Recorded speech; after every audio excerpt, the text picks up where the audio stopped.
Le championnat de France SX Tour est de retour ici au Palais des Sports de Grenoble pour la 5e étape du championnat. Ce Supercross de Grenoble marque l'entrée dans la deuxième partie de la saison avec le retour dans les stadiums, dans les salles fermées après les courses estivales qui se sont déroulées à Clermont-Ferrand, Saint-Thibéry, Saint-Georges-de-Montaigu et Brinon. On est maintenant avec Grenoble au programme, le Supercross de Paris et on va terminer la saison à Lyon. La particularité de ces épreuves indoor, c'est qu'elles vont se dérouler sur 2 soirs. Au programme de la soirée, les catégories SX2 et SX1. En effet, la catégorie SX Academy a sacré son champion, Jules Piètre, à Brinon. Et donc, Jules Piètre sera bien entendu au départ de la catégorie 250. Chez les 250, Maxime Després a été invincible depuis le début de l'année. En revanche, derrière, c'est très serré entre Yannis Hirsuti, Charles Lefrançois ou encore Calvin Fonvieille. Alors, est-ce qu'un de ces pilotes arrivera à détrôner Maxime Després et l'empêcher de continuer sa série de victoires? On a 2 soirs ici pour le savoir. Dans la catégorie SX1, c'est Grégory Aranda qui a pris la main sur le championnat après ses victoires lors des 2 dernières épreuves. Par contre derrière, c'est également très ouvert avec Anthony Bourdon, Adrien Escoffier. On assiste aussi au retour de Cédric Soubeyras qui avait été blessé du côté de Saint-Georges-de-Montaigu. Il aura forcément à cœur de revenir au contact des leaders ce soir. Et comme je vous le dis, il y a 2 soirées, donc énormément de points à prendre. Ce que je vous propose maintenant, c'est d'aller découvrir la piste avec Cédric Lucas. On rentre à l'intérieur, c'est parti.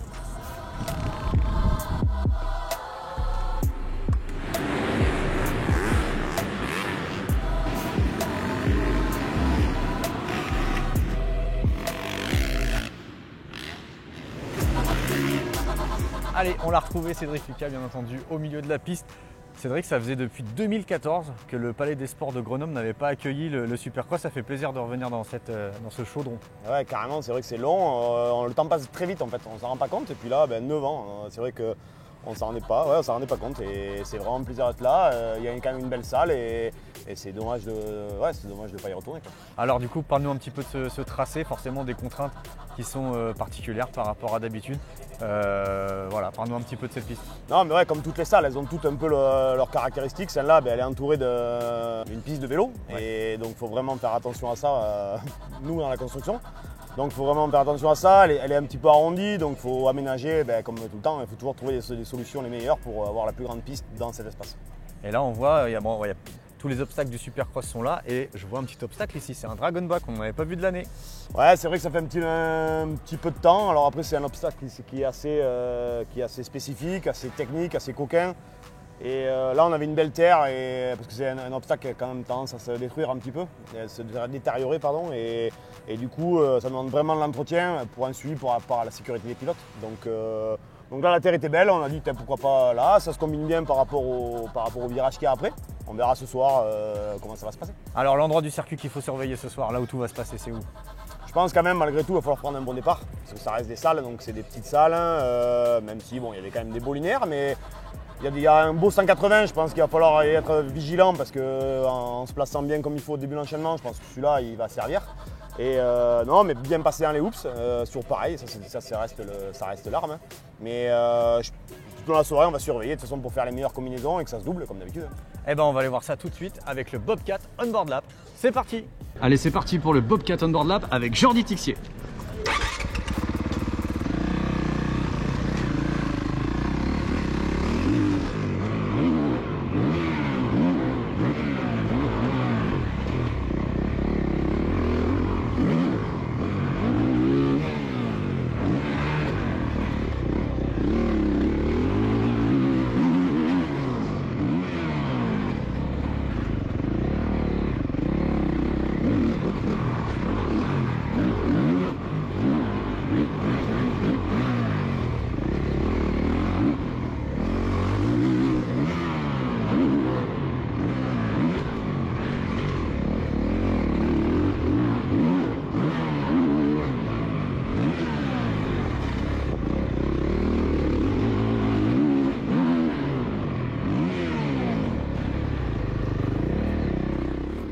Allez, maintenant qu'on en sait un petit peu plus sur cette piste, on va regarder les essais libres et les qualifications, les premiers tours de roue ici dans ce Palais des Sports, comme on l'expliquait depuis 2014. Ça faisait 9 ans que les motos n'avaient pas tourné ici. C'est parti. Dans la catégorie SX1, Grégory Aranda a signé la pole position avec seulement 1 dixième d'avance sur Cédric Soubeyras. 3e, Anthony Bourdon est relégué à 5 dixièmes. Chez les SX2, pas de surprise, Maxime Després signe la pole position avec 2 dixièmes d'avance sur Charles Lefrançois et 4 sur Yanis Sirsuti.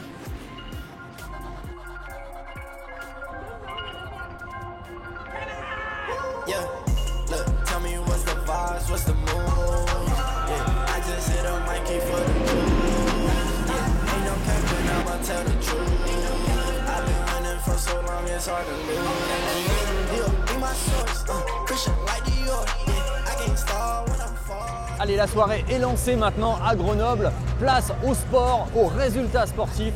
On a commencé avec les demi-finales. Dans la catégorie SX2, on a eu un cavalier seul dans la première demi-finale de Maxime Després devant Yanis Sirsuti. Dans la seconde, ça a été nettement plus disputé avec Calvin Fonvieille, Charles Lefrançois. Et c'est Charles Lefrançois qui s'est imposé dans cette demi-finale. Chez les SX1, grosse domination de Greg Aranda face à Anthony Bourdon. Et dans la seconde, on a eu une bagarre entre Cédric Soubeyras et Thomas Ramette. Cela promet forcément de très belles courses pour les finales, puisque la piste, malgré sa taille, reste très technique, très sélective. C'est parti pour le résumé de la finale SX2. Allez, on se retrouve sur la grille de départ. On voit Maxime Després qui a choisi la grille la plus intérieure. Ça passe pour Maxime qui s'infiltre et Lefrançois tout de suite qui prend la seconde position. Et on va voir ici derrière un petit accrochage dans le deuxième virage qui implique Jules Piètre et Brian Sou. Ça a permis à Maxime d'être un petit peu plus tranquille, même si on voit ici Charles Lefrançois qui est en deuxième position dans le pot d'échappement de Maxime Després. Va-t-il réussir à suivre le rythme du leader du championnat?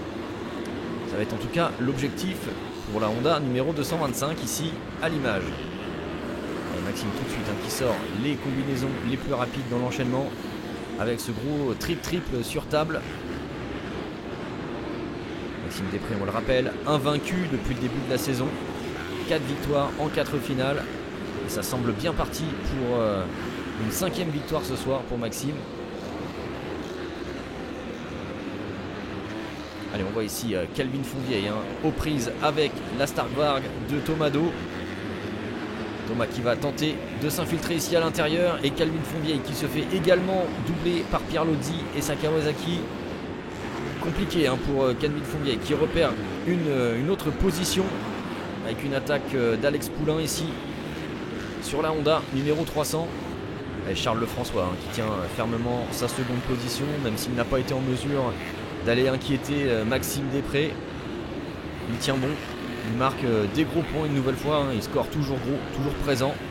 Une belle régularité pour le pilote Honda sur ce championnat de France SX2. Allez, retour sur les leaders, Maxime Després qui entame ses derniers tours ici dans cette finale SX2 au Palais des Sports de Grenoble. Une course parfaite une nouvelle fois, bien parti pour signer un 5e succès. Allez, c'est la fin de la course pour Maxime Després qui célèbre d'ores et déjà cette victoire sur le triple. Avant le saut d'arrivée, c'est fait. Maxime Després, 5e victoire de la saison. Le pilote Yamaha Daffy Michelin GSM reste invaincu dans ce championnat. Et il s'impose à Charles Lefrançois. Yanis Sirsuti complète le podium. Tomado prend la 4e position sur sa machine électrique. Il est hors classement. Il termine devant Germain Jamet, Brian Sou. Pierre Lodi termine en 7e position devant Calvin Fonvieille, Mickaël Lamarque et Jules Piètre. Merci. Au classement provisoire, Maxime Després bien entendu conserve le lead avec le score parfait de 100 points. Mais derrière, ça se resserre entre Yanis Sirsuti et Charles Lefrançois, respectivement 2e et 3e avec 77 points. La série continue pour Maxime Després, 5e course du championnat, 5e victoire, une énorme satisfaction j'imagine. Ouais, c'est cool, comme je disais, on a eu le petit break, donc voilà, on s'est dit faut continuer de bosser pour pas se faire rattraper. Et voilà, donc on a bien travaillé avec toute l'équipe, avec Didier Rochette, avec mon mécano Lilian, avec Serge qui met tout en œuvre pour que ça se passe bien. Donc c'est cool de continuer comme ça, je me sens bien sur la moto, je me régale. Donc on va essayer d'aller au bout maintenant, mais comme je dis, il faut rester concentré, tout peut arriver. Je m'en suis collé une petite aux essais, donc voilà, faut rester lucide, mais dans tous les cas ça fait plaisir de se faire plaisir sur une moto. Merci beaucoup Maxime. Et on enchaîne maintenant avec la finale des 450. C'est parti sur la grille de départ.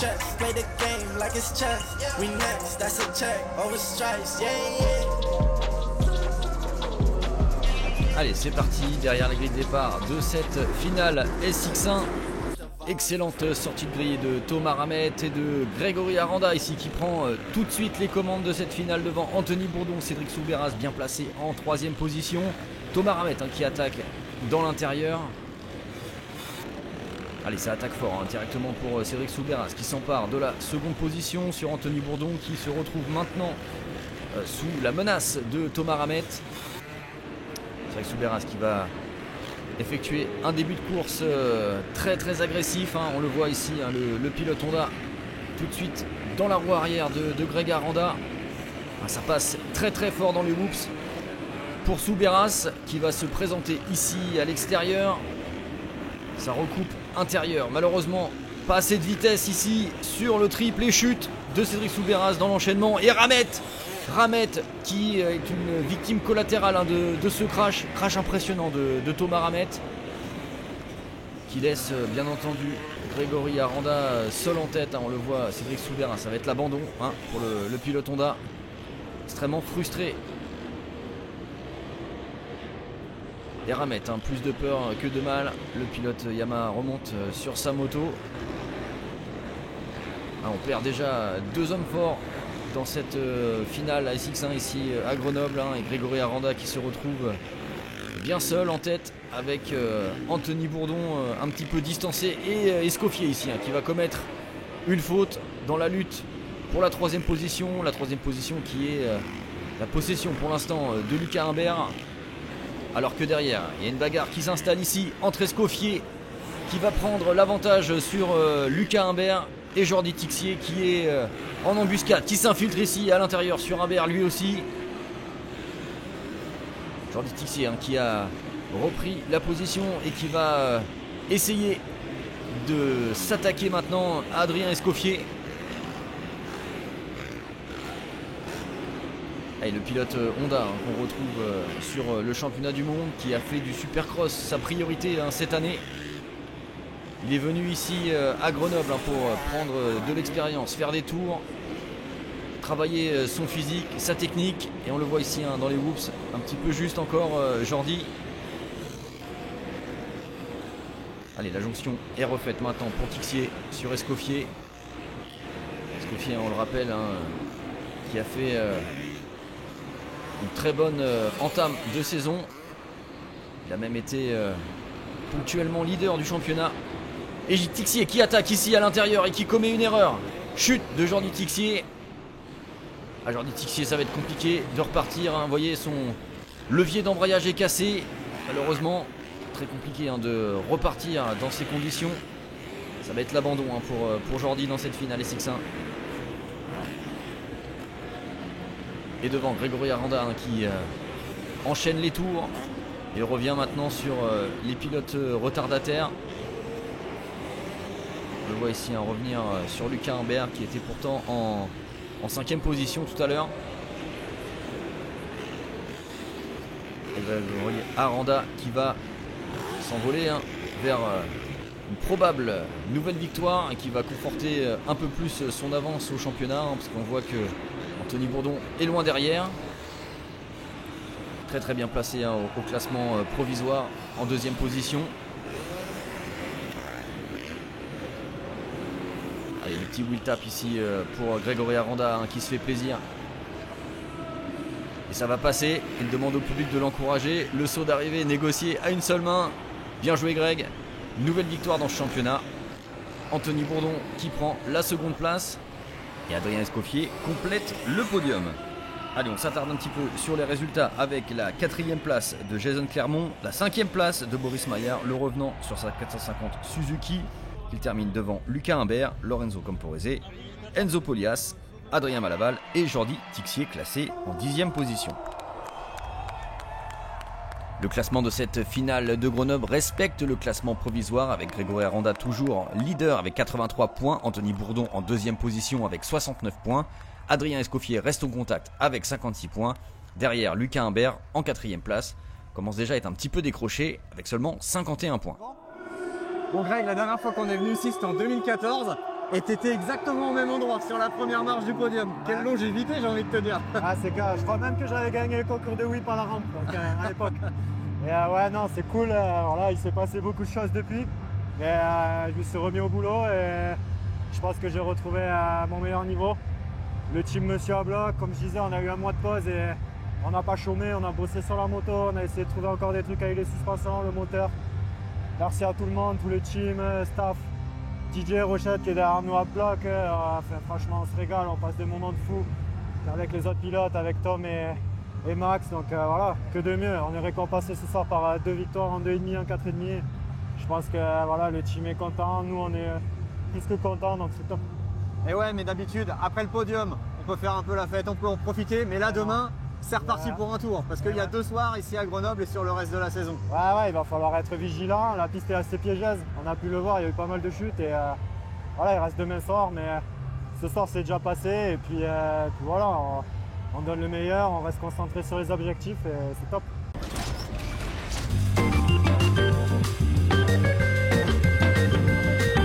Allez, maintenant on va parler technique avec les machines du team Yamaha Daffy Michelin GSM. On est avec Lilian qui est le mécanicien de Maxime Després. Salut Lilian. Salut. Alors l'idée aujourd'hui c'est d'arriver à comprendre ce qui fait qu'une moto de supercross est une moto de supercross. Donc là, les différences qu'on va avoir entre une machine standard et une machine de supercross. On peut commencer éventuellement par les suspensions parce que j'imagine que c'est la partie la plus importante. Ouais, alors en SX, les suspensions ont un rôle important. Après, chaque pilote a ses spécificités, mais c'est vraiment important. Il y a énormément de boulot, on travaille avec 442 et ça change vraiment une moto, les suspensions SX. Ouais, alors on parle de quoi? On parle de ressorts différents, on parle de setting, de réglages internes, ou est-ce qu'il y a d'autres composants Tout est modifié, donc que ce soit par exemple les niveaux d'huile, les ressorts, les settings, les assiettes de moto suivant les pilotes, toutes ces choses-là, suivant le pilote, échangées. Ouais. À sa guise. Ouais. Et aussi avec les spécificités de la discipline, c'est-à-dire qu'on ne peut pas se permettre d'attaquer une série de whoops très fort avec des suspensions qui sont très molles. Et on le voit sur des images des passages des pilotes dans les whoops, les suspensions travaillent très peu sur cette section. Ouais, exactement. Ouais, il faut à la fois réussir à garder du confort pour tout ce qui est virage, enchaînement, et à la fois avoir des suspensions fermes pour les whoops, car en SX c'est une partie vraiment primordiale. Et à chaque piste, on voit vraiment la différence suivant les pilotes. Et c'est là où se fait la différence en général. Ok, alors maintenant on va partir au niveau du moteur. Forcément des courbes ou des rapports de transmission qui sont différents d'une moto de motocross classique. Ouais, alors tout ce qui est transmission, ça dépend des pilotes. Mais oui, par rapport à l'origine, il y a beaucoup de modifications. Après, aussi beaucoup de modifications au niveau de l'électronique. Ouais. Maintenant, tout passe par l'électronique. Donc suivant ce que veut le pilote, on travaille en fonction de ça. Mais globalement, on va vers une moto dont la courbe est plus axée vers l'accélération que sur la vitesse de pointe. On travaille sur des vitesses qui sont plus lentes, avec des montées en régime plus rapides. C'est ça, ouais. Par exemple, Greg, il veut une moto qui soit très vive à bas régime. On n'a pas besoin spécialement d'allonge car les pistes sont compactes. Donc surtout en indoor, c'est des petites pistes. Donc on cherche vraiment de la vivacité pour les enchaînements longs et courts en sortie de virage. Et il faut quand même réussir à garder un peu cette longueur pour les whoops, car suivant les pistes, on peut avoir 8, 10, 12 whoops. Alors là, Lilian, on a vraiment parlé d'ajustement, de réglage, mais est-ce qu'il y a des pièces spéciales qu'on met sur une moto de supercross? Alors oui, premier point important, les roues. Car en SX, il y a beaucoup de chocs avec les sauts, les whoops, toutes ces choses-là. Donc on met des roues renforcées pour que ça encaisse les coups. Après, tout ce qui est grippe de selle, car il y a le pilote bouge beaucoup sur sa moto et donc faut qu'il arrive à tenir dessus. Là, je vois qu'il y a des repose-pieds en titane qui sont extrêmement affûtés. Il faut que les repose-pieds ont une importance cruciale. Il faut vraiment que le pilote, pas que ça puisse décrocher de la moto.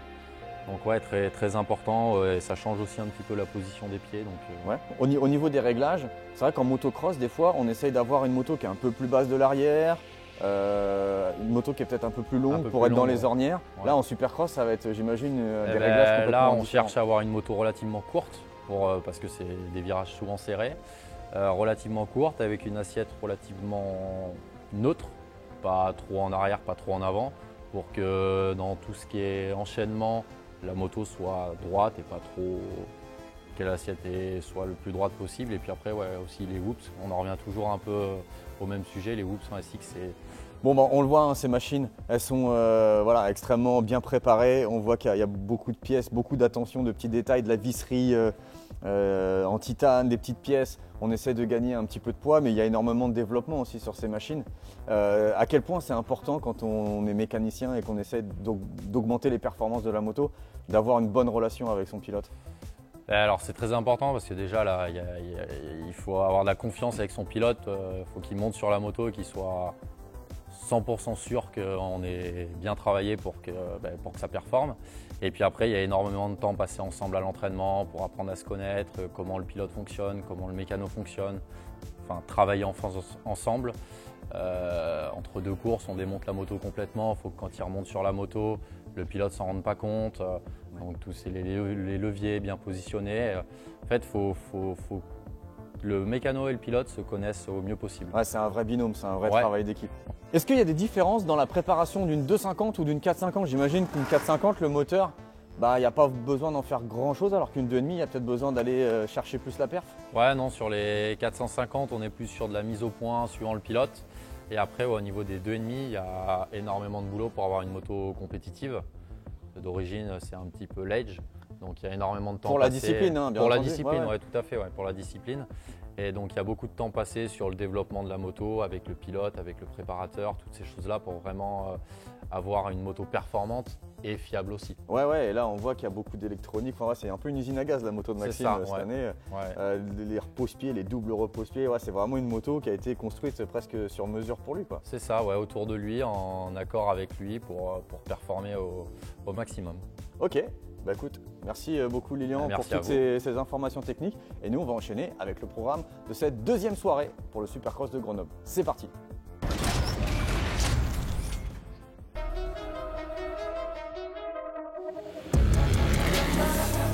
Grenoble, est-ce que ça va ce soir?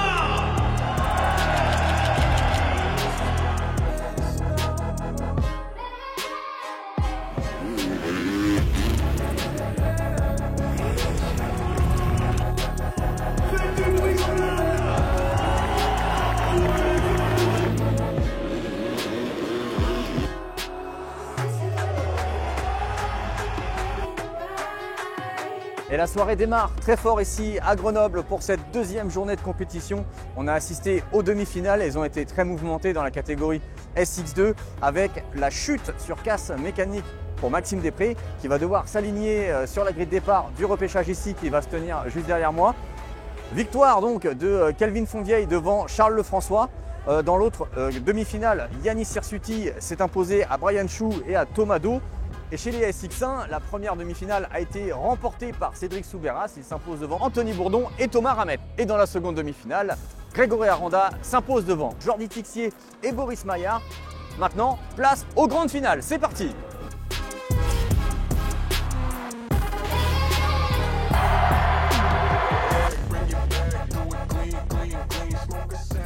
Allez, on voit Maxime Després ici, qui est le dernier à se présenter sur la grille de départ. Il a dû passer par le repêchage. Il est donc en deuxième ligne, Maxime. Ça sort fort pour Thomas Do. Et c'est Kelvin Fonvieille qui fait le all shot. Maxime Després qui s'en sort plutôt bien ici, en 5e position. On le voit ici à l'attaque sur Charles Lefrançois pour la 4e place. Est-ce que ça va passer ici à l'intérieur? Oui, ça va passer pour Maxime. Et Yannis Hirsuti qui s'attaque immédiatement à Thomas Do, la Stark Future qui a fait parler les watts sur cette ligne de départ. Seconde place pour l'instant pour Thomas.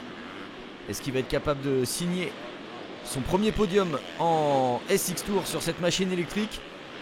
Alors que Maxime Després est déjà au contact de Yannis Hirsuti. Allez, Kelvin Fonvieille, il le sait, il a un coup à jouer dans cette finale. Il a pris immédiatement les commandes. Une soirée un petit peu mouvementée pour Kelvin. Mais elle se semble bien partir cette finale pour lui, le pilote KTM. Qui essaye de mettre du rythme tout de suite. Pour l'instant, il est hors d'atteinte de Thomas Do. Alors que pour Yannis Hirsuti, ça commence à chauffer derrière dans ce début de course. Maxime Després qui est très remonté. Maxime qui va tenter de préparer son dépassement. Ici sur le saut d'arrivée, il va recouper ici dans les whoops. Et ça passe, non, ça va passer, oui ça passe pour Maxime Després, hein. Il a fait la différence dans les whoops. Yanis Hirsuti qui réplique, Maxime Després qui recoupe.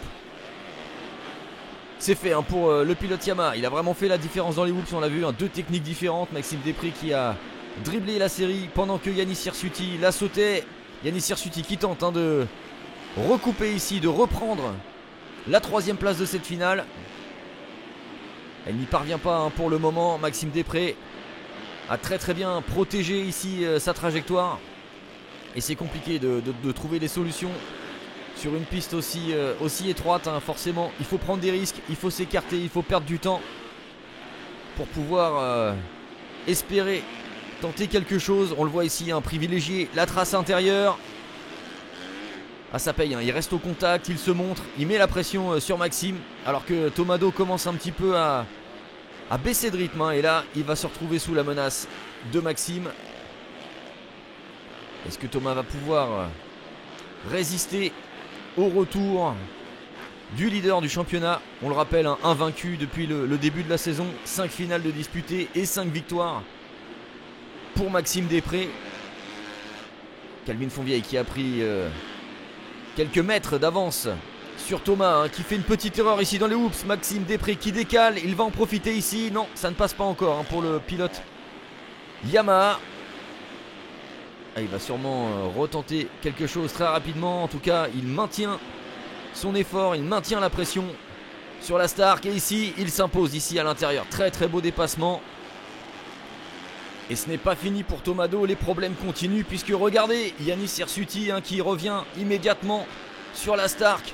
Très beau passage dans les whoops, hein. Il passe plus vite que Thomas et il vient s'infiltrer ici à l'intérieur. Et Maxime Després maintenant qui va pouvoir se concentrer pour revenir sur Calvin Fonvieille. Il a, hein, la KTM numéro 11 en ligne de mire, il la voit, Maxime. Et ça remonte, tour après tour, mètre après mètre. Maxime Després qui est en train de produire son effort, il ne lâche rien, hein. Une finale qui se passe avec un scénario un petit peu différent, hein, de ce qu'il a connu depuis le début de l'année, puisqu'il a tout gagné, hein, assez facilement. C'est la première fois qu'il était en difficulté ce soir avec un départ en 2e ligne, on le rappelle, hein. Et là il est en train de revenir sur le leader. Quelle course de Maxime Després. La jonction est faite maintenant avec la KTM numéro 11.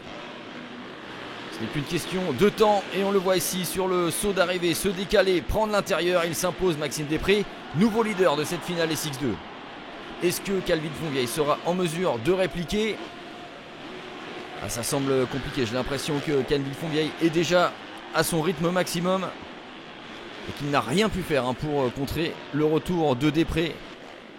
Allez, c'est fait, la Kawasaki numéro 1 qui est maintenant dans la roue arrière de la KTM numéro 11 de Calvin Fonvieille. Allez, Yanis Hirsuti qui sait qu'il a un beau coup à jouer ici, qui se présente à l'intérieur et ça passe pour Yanis Hirsuti sur Calvin Fonvieille. 2e place pour Yanis Hirsuti. Et Maxime Després qui a pris, hein, quelques mètres d'avance maintenant. Il est pour l'instant hors d'atteinte, hein, pour le champion en titre qui commet une petite erreur ici sur cet enchaînement. Attention, il faut rester concentré, hein. Beaucoup de tours effectués dans cette finale avec ce circuit, hein, qui tourne en 25-26 secondes pour les plus rapides. Et Maxime Després qui est maintenant dans son dernier tour. Et il commence à célébrer, hein, déjà Maxime en whip sur le triple. Et c'est fait pour Maxime Després, le point serré, vainqueur de cette finale SX2. Très belle performance, hein, de la part du leader du championnat qui s'impose sur cette 2e soirée ici à Grenoble et qui reste invaincu dans ce championnat de France SX Tour. Bravo Maxime, quelle performance! On fait un petit point sur le classement avec bien sûr la victoire de Maxime Després devant Yanis Hirsuti, Calvin Fonvieille en 3e position devant Charles Lefrançois, Pierre Lodi prend la 5e place devant Tomado, Brian Sou 7e, Michael Lamarque est en 8e position devant Germain Jamet, Jules Piètre, le champion de France SX Academy, complète le top 10. Au championnat, Maxime Després creuse un peu plus l'écart avec ses poursuivants, avec une nouvelle victoire, 120 points sur 120 possibles. Yanis Hirsutier réalise une belle opération puisqu'il reprend la seconde place provisoire à Charles-Lefrançois. Canneville-Fontvieille pointe en 4e position devant Pierre Lozzi. Bon Maxime, on se retrouve sur le podium, mais c'était vraiment pas gagné ce soir. Ouais, une journée différente. Voilà, les chronos, j'avais fait la pole, la demi, j'étais en tête et voilà, eu un petit problème mécanique dans l'appel du saut d'arrivée. Heureusement, pas de blessure, mais ouais, un bon vol plané.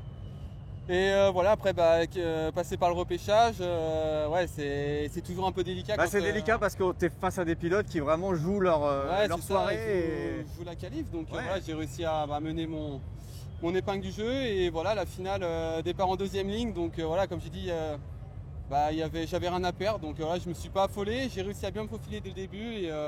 Et une belle victoire, ouais, celle-là, elle est différente des autres. T'étais confiant quand même? T'étais confiant quand t'étais derrière la grille de départ? De toute façon, j'ai dit, ouais, il n'y a plus qu'à, on verra. Et voilà, donc ça l'a fait, c'est cool de continuer sur la lancée des victoires. Et, voilà, on va continuer le travail. Maintenant, il y a Paris, un gros SX qui arrive, il y a le World SX aussi. Donc on va essayer de s'engager aussi dans ces championnats-là et on verra.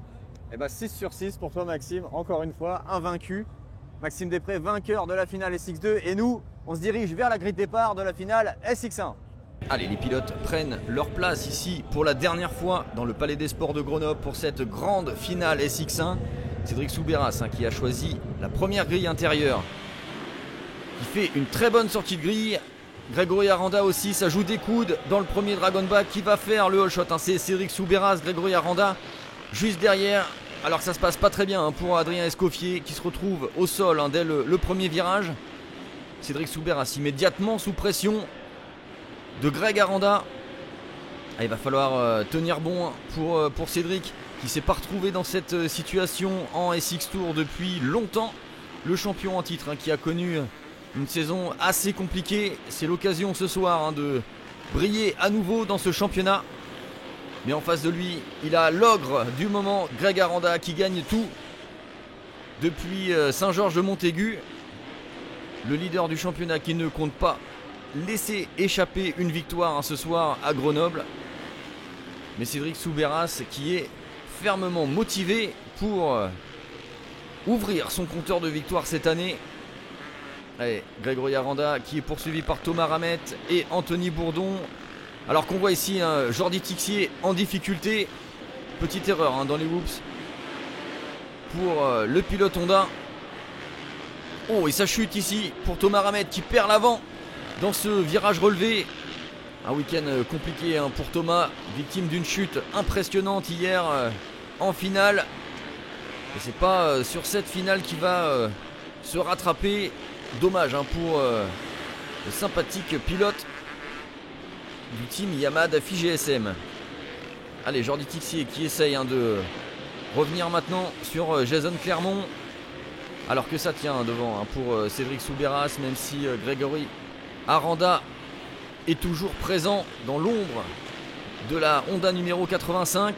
Et le jeu des attardés, on le voit ici pour Cédric Soubeyras qui perd un petit peu de temps. Grégory Aranda qui a pu anticiper les dépassements, profite un petit peu pour remettre du rythme et recoller à Cédric Soubeyras. Il va falloir tenir, il va falloir tenir. Elle est longue cette finale.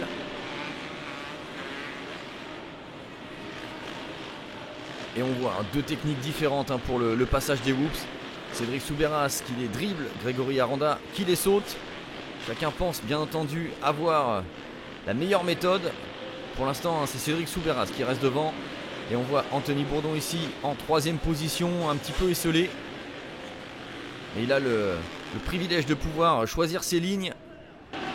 Et Grégory Aranda ici qui se fait de plus en plus pressant. Il est revenu au contact, Greg Aranda. On va l'avoir cette bagarre. La bagarre qu'on attend depuis de longs week-ends maintenant. Entre le champion sortant et le leader Grégory Aranda qui se présente à l'intérieur. Cédric Soubeyras qui résiste et qui conserve le lead. Il protège parfaitement ici son intérieur avant la série de whoops. Grégory Aranda qui va certainement retenter quelque chose. C'est sa dernière chance à Greg, c'est le dernier tour, mais non, il se ravise et ça va passer pour Cédric Soubeyras qui s'impose dans cette finale SX1. Après une soirée catastrophique hier, le pilote MM85 revient sur la plus haute marche du podium. Bravo Soub. Allez, on fait le point sur les résultats de cette finale SX1 avec la victoire de Cédric Soubeyras devant Greg Aranda à seulement 3 dixièmes de seconde. Anthony Bourdon complète le podium à 11 secondes des deux leaders. Il devance Jordi Tixier, Boris Maillard, Jason Clermont. Thomas Ramette revient en 7ème position devant Escoffier, Humbert et Camporese. Au classement provisoire, Aranda reprend 2 points sur son poursuivant Anthony Bourdon. Adrien Escoffier reste en 3ème position avec 74 points, mais il est maintenant sous la menace de Cédric Soubeyras qui revient en 4ème position avec 69 points. Cédric, la première de l'année en SX Tour et j'imagine que celle-là a fait vraiment du bien au moral. C'est énorme. Je ne pensais pas que la victoire allait me manquer autant, surtout en SX Tour. Je vais dire, j'ai gagné une majorité des courses à côté du SX Tour, mais Greg a été redoutable sur tout le reste en championnat de France. Et voilà, il mérite largement cette plaque rouge qu'il porte malheureusement, mais voilà, c'est ce leadership du championnat. Et puis, moi, j'ai fait de mon mieux. On est avec notre petite structure MM85 CBO que je remercie énormément pour l'aide et le soutien. Ça fait 2 ans bientôt. Voilà, c'était une belle bagarre avec Greg. Le public avait répondu présent ce soir. Et puis, un grand merci aussi au Palais des Sports de Grenoble qui nous accueille à nouveau. Ça nous fait une course de plus, c'était exceptionnel, je suis très content d'être revenu à Grenoble. Et la course a vraiment été pas facile à gagner parce que tu as eu Greg dans le dos en permanence. On a vu parfois quelques petites erreurs, quelques petites frayeurs, mais voilà, tu as quand même tenu bon. En vrai, c'est un terrain qui est super tight et tu sais, on est 12 pilotes. Il y a quand même certaines différences de niveau. On n'est pas tous au niveau de Grégory, Anthony ou moi. Et il y a eu des chutes au départ aussi, donc ça a vachement étiré le peloton. Donc ça a été très dur pour Greg comme pour moi de doubler. Et voilà, dans les derniers tours, voilà, j'ai un petit qui s'appelle Liam avec Sophia. On a eu un petit il y a un mois.